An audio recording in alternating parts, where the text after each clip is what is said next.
धर्मप्रेमी भक्तजनों, बड़ा शुभ समय आप भक्तों को जो आरती का प्राप्त हुआ है। इस माँ भगवती माँ वैष्णो देवी के दरबार में आकर के आरती इस परम पवित्र वेला में इस परम पवित्र स्थल पर बैठ करके माँ भगवती आदि शक्ति की आराधना, माँ की अर्चना, माँ की भक्ति, माँ का भजन, माँ की स्तुति, माँ का दर्शन, माँ का आशीर्वाद प्राप्त करने का आप भक्तों को सौभाग्य प्राप्त हुआ है। वास्तव में माँ की पूजा, माँ का ध्यान, माँ का स्मरण, माँ की स्तुति, माँ की भक्ति, माँ के नाम का जाप, माँ के दरबार में आकर इस गुहा के अंदर, इस गुहा के अंदर इस देव पिंडी ग्रह माँ का दर्शन, माँ का आशीर्वाद जिस सब ओर से परम कल्याण को देने वाला है, आत्म शांति, आत्म सुख को देने वाला है, सब कष्टों को, दुखों, विपत्तियों को, रोगों को, समस्त बाधों को दूर करने वाले हैं। और जो भी भक्तजन सच्चे हृदय से पवित्र मन से इस माँ भगवती आदि शक्ति के शरणगत होकर के माँ की भक्ति करते हैं, निश्चित रूप से वह सब ओर से परम कल्याण को प्राप्त होते हैं। उनके सब कार्य सिद्ध होते, सफल होते हैं और संसार में वह साधक जन, वह भक्तजन अपने सभी मनोरथों को पूर्ण करते हुए, सभी सुखों का भोग करते हुए परम कल्याण को प्राप्त होते हैं।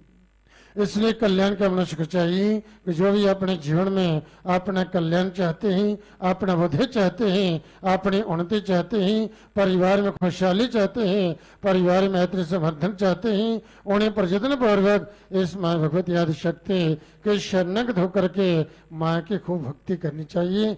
भक्ति में अद्भुत शक्ति होती है और भक्ति से ही मनुष्य को परम सिद्धि प्राप्त होती है, जीवन में से सफलता प्राप्त होती है।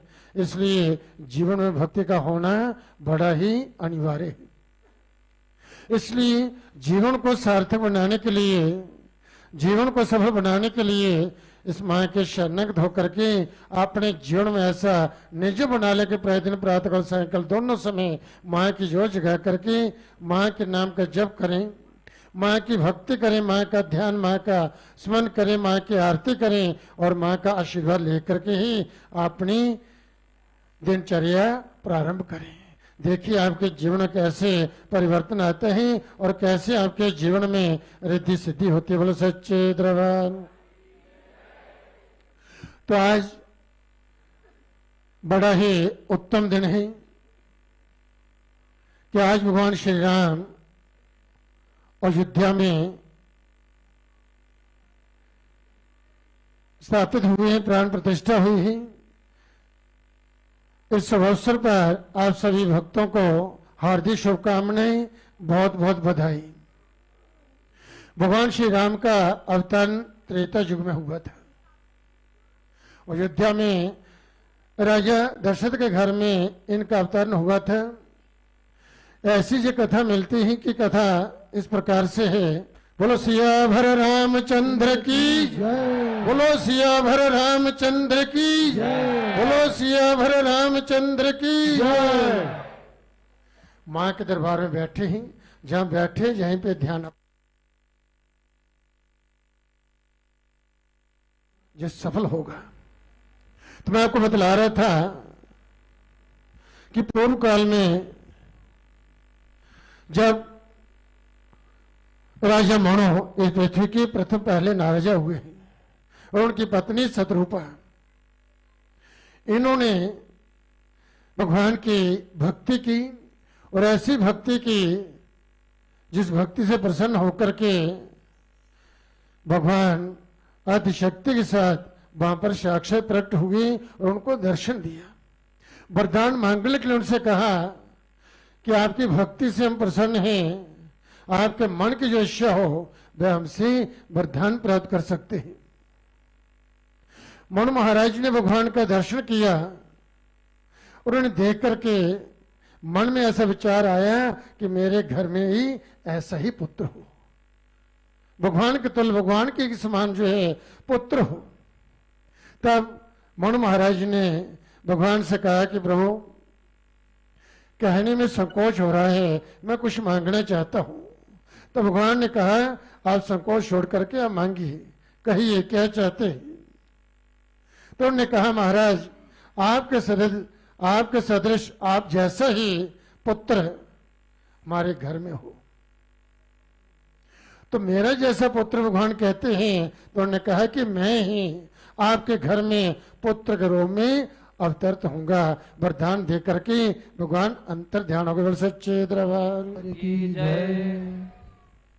जिस सज्जों की बात है, फिर त्रेता में वही मनु महाराज जी दशरथ के रूप में उनका प्रादुर्भाव हुआ और उनकी पत्नी मनु महाराज की पत्नी शत्रुपा जो थी वह कौशल्या के रूप में उनका प्रादुर्भाव हुआ। ऐसी जो कथा मिलती है, राजा रघु का पुत्र अज हुआ और अज के पुत्र हुए दशरथ और दशरथ अयोध्या के जे राजा हुए। उनकी 3 रानियां थीं पर संतान किसी की नहीं, कोई संतान नहीं थी। कहते हैं वशिष्ठ ऋषि ने राजा द्वारा पुत्र यज्ञ करवाया। वह यज्ञ हुआ। पूर्णाहुति के समय अग्नि कुंड से अग्नि नारायण प्रसाद लेकर के प्रकट हुए।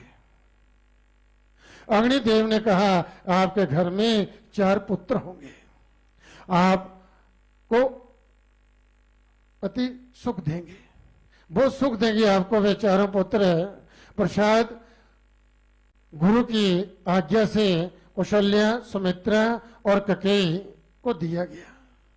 जब प्रसाद उनको प्राप्त हुआ, उसी समय कहते हैं कि एक चील उड़ करके आई और ककेयी के हाथ से प्रसाद लेकर के उड़ गई। अब वहां से प्रसाद लेकर उड़ गई। कहते हैं कि अंजन पर्वत पर अंजनी माता पंचाक्षर मंत्र का जप कर रही थी, भगवान शिव की आराधना कर रही थी।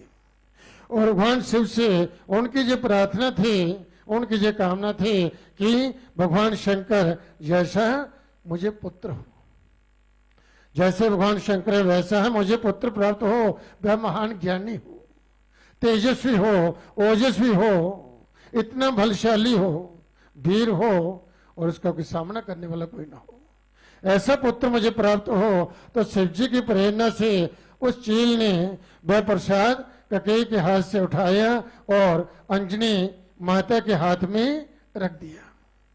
अब माता अंजनी ने जब अपनी आंखें खोली, नेत्र खोले, देखा उसके हाथ में प्रसाद था, तो उसे ऐसा लगा कि भगवान शिव ने जो मुझे प्रसाद दिया है, तो प्रसाद को उसने ग्रहण कर लिया।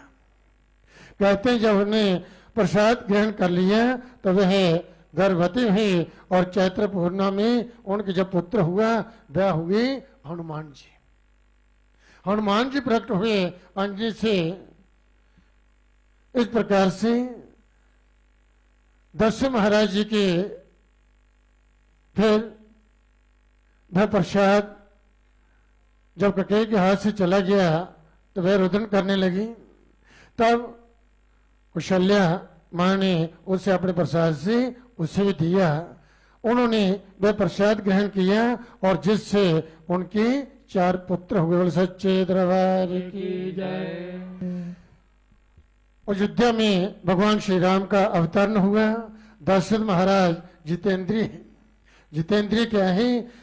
ऐसे तपस्वी हैं कि उन्होंने 5 ज्ञानेंद्रिय और 5 कर्मेंद्रिय, जे दशरथ, इसलिए उनका नाम दशरथ पड़ा।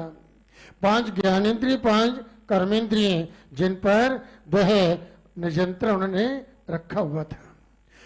उसका रथ सीधा चलता है जो इंद्रियों पर जो है नियंत्रण रखते हैं। ज्ञानेंद्रिय 5 ज्ञानेंद्रिय और 5 कर्मेंद्रिय जो इन पर नियंत्रण रखते हैं, उन्हीं का जीवन रथ जो है सीधा चलता है। परमात्मा उनके घर में पधारते हैं, भगवान उनके घर में आते हैं। राजा दशरथ इतने तपस्वी, तेजस्वी थे, बलशाली थे, ज्ञानी थे। और कुछ ऐसी भी कथा मिलती हैं कि रावण ने उनसे कर मांगा था। राजा दशरथ इतने शक्तिशाली थे कि उन्होंने ऐसा तीर मारा लंका में कि उनके सब द्वार ही बंद कर दिए थे। सब द्वार बंद कर दिए। तब उस समय रावण बड़े लज्जित हुए, तब उन्होंने ब्रह्मा की आराधना की। तब किया ब्रह्मा जी की ऐसी आराधना की, ब्रह्मा प्रकट हुए तो उनसे उनने वरदान मांगने के लिए कहा। तो उन्होंने जो वरदान दिया था, जो वरदान मांगा रावण ने कि दशरथ घर में कोई संतान न हो, ऐसे वरदान, ऐसी एक कथा मिली। तो उसके बाद जब इनके संतान नहीं थे तो गौरव वशिष्ठ की आज्ञा से जब इन्होंने यज्ञ किया तो यज्ञ के द्वारा इन्होंने ऐसी तपस्या की, ऐसी भक्ति की, जिससे भगवान इनके घर में पधारे। राजा दशरथ को इस प्रकार से जब इनका जन्म होना था, ऐसा सपन आया है कि बड़े बड़े संत महात्मा ऋषि मुनि वहां पर अयोध्या में पधारे हैं। महात्मा आए हैं और आशीर्वाद दे रहे हैं, कह रहे हैं कि जागिए, आपके भाग्य जो हैं यही उदय हुआ है, आपके घर में भगवान आए हैं। तो उनके घर में भगवान श्री राम का जन्म हुआ है। आज आप देख रहे हैं अयोध्या में, ये ऐसे ही उस समय ऐसे शुरू होगा कि अयोध्या में कितने संत ऋषि मुनि वहां पर पधारे हैं। इस शुभ अवसर पर जब भगवान श्री राम की वहां पर प्राण प्रतिष्ठा हो रही है, तो आज का दिन ये बड़ा ही शुभ दिन है कि मां वैष्णवी ने सदो समुद्र तट के किनारे भगवान श्री राम को पतिरोह में प्राप्त करने के लिए तप किया है। जिस समय भगवान को 14 वर्ष का वनवास हुआ, तब भगवान श्री राम जब इनकी कुटिया में जहां पर जी मां तप कर रही थी, वहां पर पहुंचते हैं और देखते हैं कि कन्या कुटिया के अंदर तप कर रही हैं। तब उनको अंतःकरण प्रेरणा हुई, भगवान का दर्शन हुआ। तब वे बाहर आए और उन्हें आदरपूर्वक कुटिया के अंदर बिठाया, आसन दिया, बिठाया, कंदमूल आदि सेवा की। और तब भगवान ने पूछा कि आप कौन हो, किस लिए यहां पर तप कर रही हो, आपका नाम क्या है? तब उन्होंने कहा कि मैं वैष्णवी हूं और आज मेरी वर्षों की तपस्या जो सफल हुई, मैं आपको पतिरोह में प्राप्त करना चाहती हूं। मेरे पिता रत्नाकर सागर हैं, मैं उनकी बेटी हूं और जहां पर तप करने का यही मेरा उद्देश्य है। तो उस समय भगवान ने कहा कि इस अवतार में मैं एक पत्नी व्रत ले सका हूं और मेरी पत्नी सीता का रावण ने हरण कर लिया है।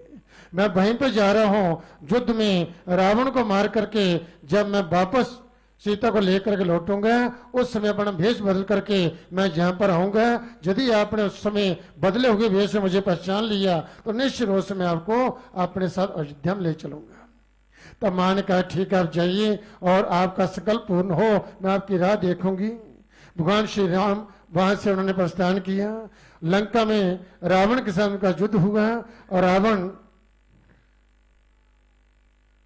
सपरिवार भगवान श्री राम के हाथों काल का ग्रास बना। उसके उपरांत जब वापस लौटे तो भगवान श्री राम ने अपना भेष बदल करके वहां पर आए और भिक्षा मांगी, साधु के विवेश में आए और मां ने उसे पहचानना नहीं, मां वैष्णव से पहचानना नहीं। तब वह भिक्षा देकर वापस लौटे, तब भगवान अपने असली रूप में आ गए। तब मुड़कर जब मां ने देखा कि प्रभु श्री राम जिनको मैं पहचान नहीं सकी, तब उन्होंने उस समय कहा था चाहे मुझे जन्म पर जन्म क्यों न लेना पड़े, हर जन्म में मैं आपको पतिरोह प्राप्त करने के लिए तप करूंगी और आपको प्राप्त कर करके रहूंगी। तब भगवान ने कहा कि विधि का विधान ही यही था। आपकी मनोकामना त्रेता युग में पूर्ण नहीं होगी, वर्ण कलयुग में होगी। जब घोर कलयुग आएगा तब मैं कल्कि का अवतार लूंगा, उस समय मैं आपका वर्ण करूंगा।